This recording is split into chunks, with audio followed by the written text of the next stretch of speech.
Tonight, the King 5 investigators reveal Washington inmates with serious medical problems are being treated by medical professionals who aren't legally qualified to care for them. As King 5 investigator Taylor Murfin-Dureski found, in jails across the state, inmates and their families say it has led to lifelong injuries and unnecessary deaths.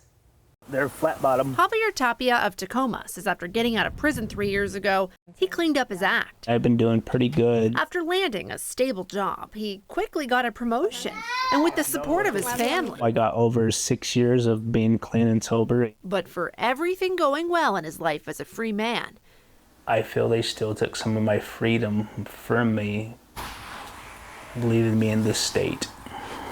Being an amputee now, it's challenging to keep going. In 2018, after stealing a car, Tapia went into the Pierce County Jail. During his 5-month stay, he says, bungled medical care left him with only one leg after a life-threatening infection when undiagnosed. So I was just mistreated, like it shouldn't have happened to me and it shouldn't happen to anybody else. Inmates are the only group of people in the country with the constitutional right to adequate health care. But the King 5 investigators found in multiple jails across Washington, they're being treated by unqualified medical staff. Within Washington, I've seen it dozens of times. According to government, medical, and federal court records, the practice has led to lifelong injuries and unnecessary deaths. It's inappropriate because it's dangerous. Dr. Mark Stern is the former top doctor for the state's prison system. Now he's a nationally renowned consultant helping Washington jails. The patients that we see in our jails are the sickest patients in our community, the most complicated patients. It requires an analysis and evaluation by the person with the highest level of skill and training, a physician or a mid-level practitioner. In multiple Washington jails, the company at the center of the controversy is a for-profit Alabama-based contractor, NAFCare. 7 county jails in the state are paying the company millions to run their medical units, including Pierce County, where Tapia's medical woes began. We found NAFCare has a history of allowing licensed practical nurses, LPNs, to make pivotal medical decisions by themselves, even though they don't have the training. They're not qualified to do it. We run a high risk that they're going to come to the wrong conclusion, that they're going to miss something, and as a result, a patient could get sicker or die. While registered nurses, RNs, have at least 4 years of schooling, LPNs have 1 to 2 years. State law mandates LPNs are to be directed and assist people above them. They are not to have an independent role. The LPNs have a lot of independence here. But in recruitment videos on NAFCare's website, the company seems to brag about how its LPNs work alone. As an LPN, we get to do a variety of things like that we may typically not do. It's illegal, it's unsafe, and we would not tolerate it if that's the care that we got when we went to our doctor's office. NAFCare declined an interview, but in a statement, the company told us they're not breaking the law. Staff are required to stay within the scope of their medical licenses, and their staffing approach exceeds requirements to support the health of inmates. I felt uncomfortable from day one. Bridget Stixrud is a former NAFCare employee who worked for 3 years as a registered nurse at the Pierce County Jail. There weren't a lot of checks and balances. LPNs had to do work that an RN probably should be doing. She says the company pressured LPNs to do daily assessments of patients with complex problems, and sometimes they served as gatekeepers, deciding which inmates were sick enough to see a doctor. And so it felt unsafe in that way.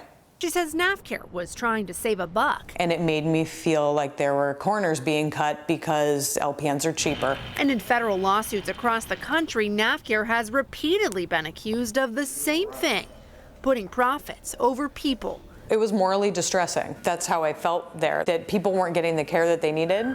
Tapia's medical crisis happened at the same jail where Stixrud saw problems. As jail staff documented, his health was decompensating. Instead of sending a doctor, they sent an LPN who decided there wasn't any medical concern. That's just a perfect example of like things getting missed because the right person wasn't assessing them. Medical records show by the time a jail doctor weighed in, it was too late. I had to do the surgery. If they didn't, it was life-threatening. How could this happen? We found documented problems with NAFCARE's practices, not just in Pierce County, but across the state. In Kitsap County, a 2022 jail audit raised concerns about LPNs making inmate medical decisions.